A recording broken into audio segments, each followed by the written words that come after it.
बिहार के एक छोटे से शहर की चकाचौंध में एक साधारण सा आदमी राजेश अपनी पत्नी सुमिता के साथ खुशहाल जीवन बिता रहा था।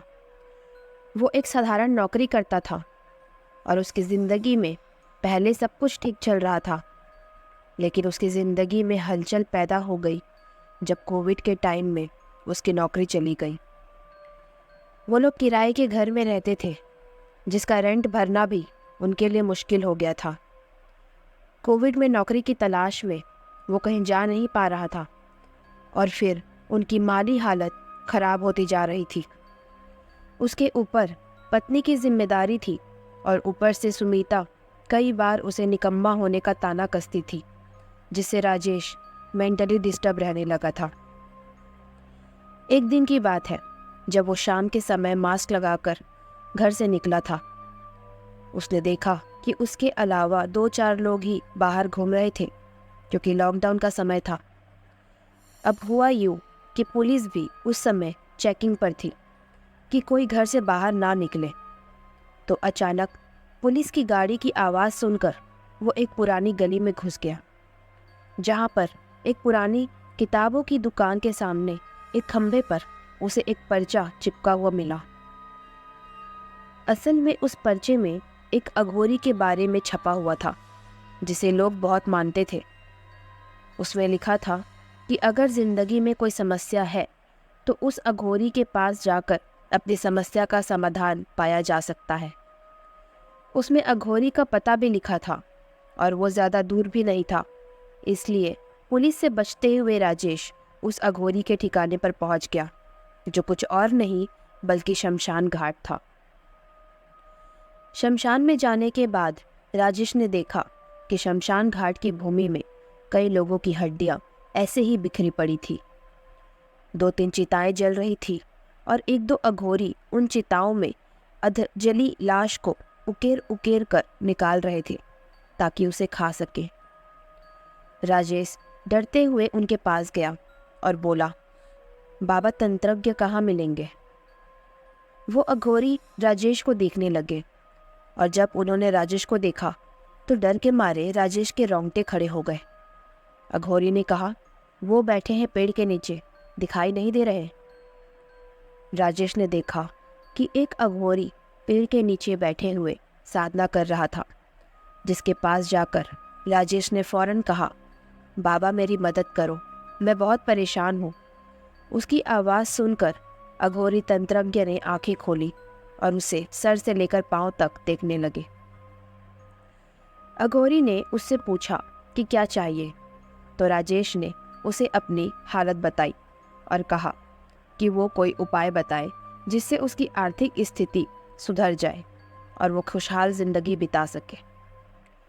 उसकी बात सुनकर अघोरी ने उससे कहा, विधि तो है लेकिन खतरनाक है, अगर चूक हुई तो बर्बाद हो जाओगे। राजेश ने कहा कि वो हर चीज़ करेगा लेकिन उसे ऐसी गरीबी से छुटकारा चाहिए। अघोरी ने कहा, ठीक है, एक विधि बताता हूँ। विधि का नाम है अप्सरा साधना। ये साधना बहुत कठिन है, लेकिन अगर तुमने अप्सरा को पा लिया तो सब ठीक हो जाएगा। अप्सरा को तुम माँ, बहन या पत्नी के रूप में पा सकते हो, लेकिन अगर शादीशुदा हो तो माँ और बहन के अलावा उसे किसी रूप में मत देखना। राजेश ने हाँ कहा। फिर अघोरी ने उसे अप्सरा साधना की विधि बताई, जो लगभग 41 दिनों की थी। अप्सरा, जो एक अद्भुत और दिव्य महिला होती है, उसकी साधना करने के बाद इंसान को हर सुख और हर तरह का वैभव प्राप्त हो सकता है। ऐसा जानने के बाद राजेश की जिज्ञासा और बढ़ गई। उसने ठान लिया कि वो साधना करेगा और अप्सरा को प्राप्त करेगा। सारी विधि जानने के बाद अब वो साधना करने के लिए तैयार था। वो देखना चाहता था कि ये सच में होता भी है या नहीं। लेकिन परेशानी ये थी कि ये साधना सिर्फ गुप्त स्थान पर हो सकती थी, जहाँ कोई आता जाता ना हो।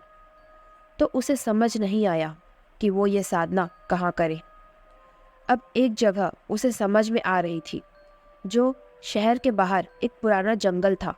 वो वहाँ साधना कर सकता था, पर वो सोच रहा था कि वो सुमिता को क्या कहेगा कि वो कहाँ जा रहा है। तभी उसे ख्याल आया कि वो सुमिता से झूठ बोलेगा कि वो काम की तलाश में बाहर जा रहा है। अब हुआ ये कि शमशान से जाने के बाद वो फौरन घर गया। रात को फिर से दोनों के बीच झगड़ा हो गया पैसे को लेकर। राजेश का मूड बिल्कुल खराब हो गया था, इसलिए सुमिता को बिना बताए ही उसने साधना के लिए जाने का फैसला कर लिया। अब हुआ ये कि उसने सारी तैयारी कर ली और सबसे छुपते छुपाते जंगल पहुंच गया और हर रात जंगल में साधना करने लगा। साधना के दौरान राजेश ने कई कठिनाइयों का सामना किया। उसने दिन रात एक ही मंत्र का जाप किया और अपनी इच्छाओं को त्याग दिया। लेकिन जब वो साधना के लिए बैठा तो उसे जंगल में कई तरह की भयानक आवाज़ें सुनाई देने लगी।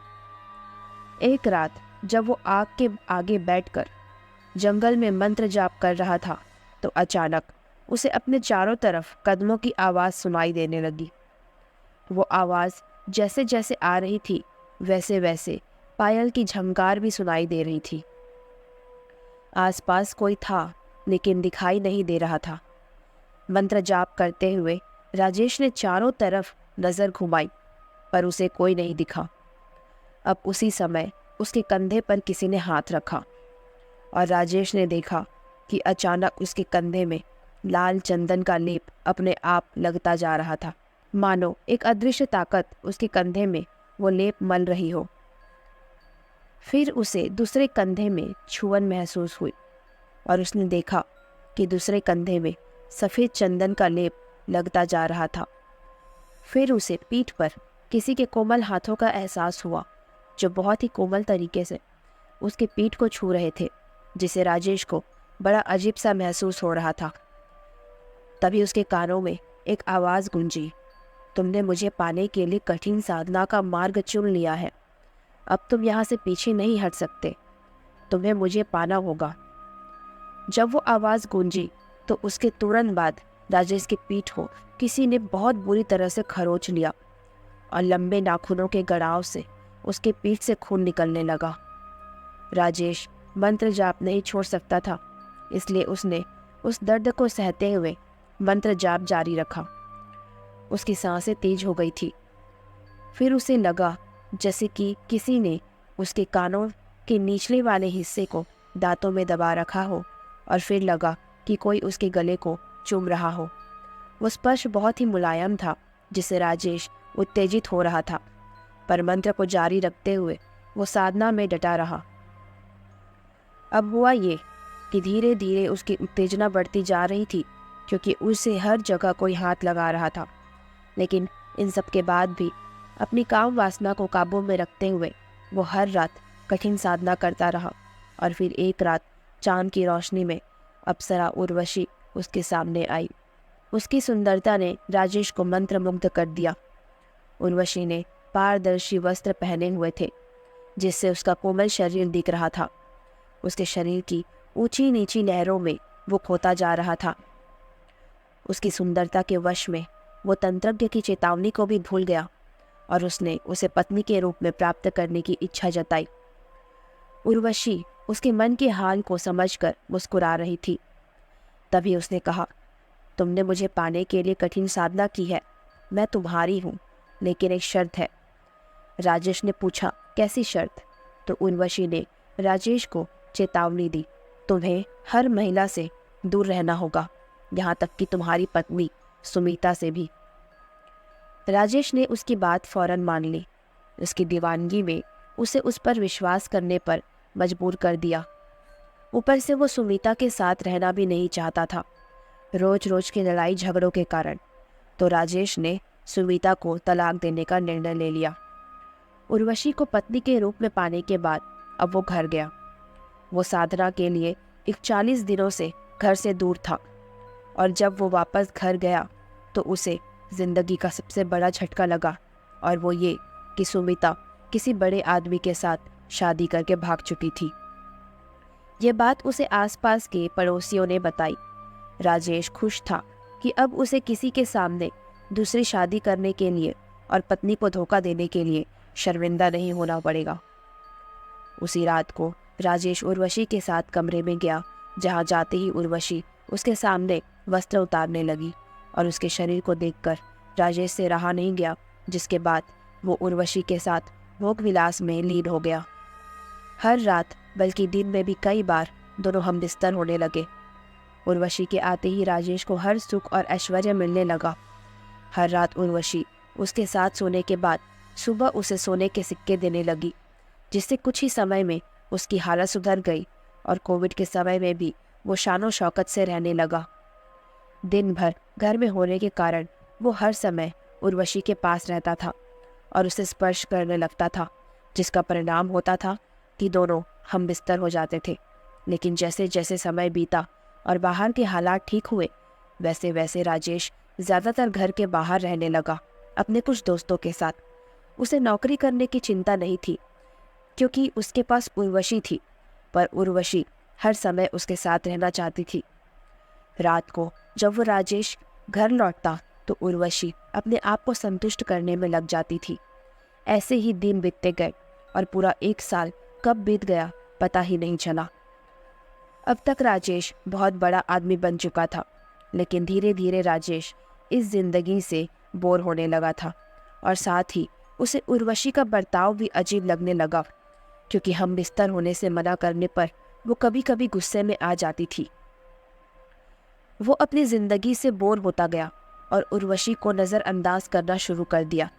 उसने दोस्तों के साथ ज़्यादा समय बिताना शुरू कर दिया। रात को भी वो कभी घर आता तो कभी नहीं, जिससे उर्वशी नाराज़ होने लगी थी। फिर एक रात जब राजेश ने उर्वशी को पूरी तरह से अनदेखा कर दिया तो उसने उर्वशी के चेहरे पर गुस्सा देखा। उर्वशी ने कहा, तुम्हें मुझसे दूर नहीं जाना चाहिए। तो राजेश ने मुंह बनाते हुए कहा, मैं तुमसे थक चुका हूँ। ये बात सुनते ही उर्वशी के चेहरे पर अजीब सा भाव देखने को मिला। उस रात राजेश ने अजीब अनुभव करना शुरू किया। अचानक उर्वशी न जाने कहाँ गायब हो गई। राजेश को लगा कि वो वापस आ ही जाएगी, इसलिए वो चुपचाप जाकर सो गया। लेकिन आधी रात को अचानक उसे कुछ आवाज़ें सुनाई दी। वो आवाज़ ऐसी थी जैसे उसके घर में चीज़ें अपने आप गिर रही हो। राजेश उठा और उसने देखा कि सच में कुछ चीज़ें अपने आप गिर रही थी। ये देखकर उसके पसीने छूट गए, लेकिन हालात तो तब खराब हुए जब दरवाजे खुद ब खुद खुलने लगे। एक पल के लिए राजेश ने सोचा कि ये उसकी कल्पना है, लेकिन यही सब सारी रात होता चला गया तो राजेश को समझ में आया कि ये कोई सामान्य घटना नहीं है। अब अगले दिन उर्वशी उसके सामने आई और फिर से उसके पास आने की कोशिश करने लगी, पर राजेश ने कहा, तुम मुझसे बहुत उम्मीदें रखती हो, लेकिन मैं तुम्हारे साथ और नहीं रह सकता। उर्वशी ने उसे कुछ नहीं कहा, लेकिन अगले ही पल अचानक से उसका सुंदर चेहरा भयानक हो गया। उसकी आंखें लाल हो गई, चेहरे में झुर्रियाँ दिखी और अचानक उसने भयानक आवाज़ में कहा, तुम्हें दूर नहीं जाने दूंगी मैं खुद से। उसने उसका गला पकड़ लिया और राजेश डर के मारे थरथराने लगा। अचानक उर्वशी ने उसे उठाकर दीवार पर पटक दिया और राजेश डर के मारे बुरी तरह से कांप गया। तभी उर्वशी गायब हो गई और सब कुछ शांत हो गया। लेकिन ये कहानी का अंत नहीं है, क्योंकि उसके बाद से उर्वशी की शक्तियाँ उसे और बुरी तरह से डराने लगी। हर रात वो अचानक उसके बिस्तर पर आ जाती और ज़बरदस्ती उसके साथ संभोग करती। राजेश चीखता चिल्लाता था, लेकिन कोई उसकी मदद करने वाला नहीं था। राजेश ने अपने दोस्तों से मदद मांगी, लेकिन किसी ने भी उसकी बात पर विश्वास नहीं किया। वे उसे पागल समझने लगे। ये सब उसे और भी अकेला महसूस करा रहा था। अब तो ये हालत हो गई कि अंधेरे में उर्वशी की हंसी गूंजने लगी। राजेश की नींद उड़ गई, उसकी मानसिक स्थिति बिगड़ने लगी। इन चीज़ों से परेशान होकर राजेश ने खुद को कमरे में बंद कर लिया। वो सोचने लगा कि क्या उसने सच में अप्सरा को पाने की चाहत में अपना पूरा जीवन नष्ट कर लिया है। अब वो सिर्फ उर्वशी से छुटकारा पाना चाहता था। फिर एक रात उसे वापस से उर्वशी की हंसी सुनाई दी तो राजेश ने डर के मारे रोते हुए कहा, मुझे छोड़ दो, तुमने मुझे जो दिया है वो वापस ले लो।